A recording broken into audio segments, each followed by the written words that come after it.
You know, sometimes you forget to film a metagame minute the night before, and then you get to film with what I like to call my morning face, where I'm awake, but this is not yet. Give me 30 minutes and a cup of coffee, I'll look better. 3, 2, 1, go.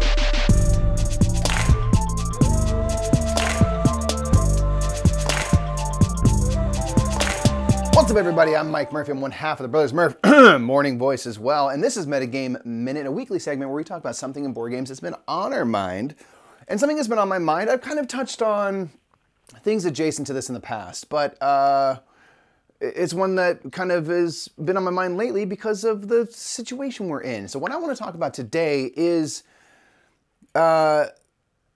games. Being able to play games digitally is amazing. We have things like Tabletopia, Tabletop Simulator, Board Game Arena, many more out there in different languages and stuff. There's lots of opportunities to play versions of games that a lot of people have either had the publishers put together, or people have just come in and modded their own things and made a game reappear as if you're sitting at a table. And even Tabletop Simulator, I think you can have VR and everything. So it's super cool. So we have this access to games.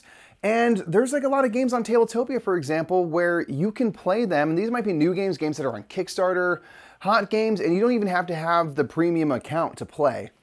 There are some games that are, you know, blocked behind a minimal paywall there. Stonemaier. But there's a lot of games that you can just play for free. And so this kind of led me to wonder, does this make you still want to buy games? Because for me, it kind of super does. This is the same thing that like demoing games, I think, leads to people buying games, because you get to try before you buy. And I've kind of run into this situation where there's been a few games I've been playing on Tabletopia or Board Game Arena, and I really enjoy it, and then I buy the game despite already absolutely having access to it for free.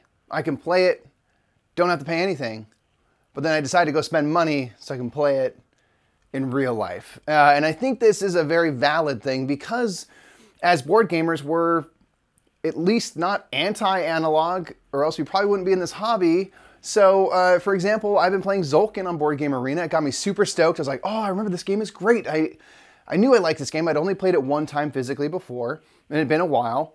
And then I played it, and I got so stoked I just bought it, because I'm like, I want to be able to play this for real when we can all gather again and sit around a table.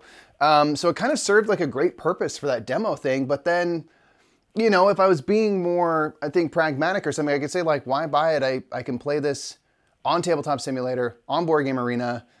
I don't need it physically. I really don't. I can play it forever and just be fine and not have to shell out bucks, or not have to shell out much anyway. But I got it because I wanted it. I was playing New Frontiers, and a buddy bought New Frontiers based off of us playing it in a Tabletop Simulator, because it got us stoked, you know, and I don't regret any of these purchases, but it was just kind of a funny thing that, like, I was thinking might be a little bit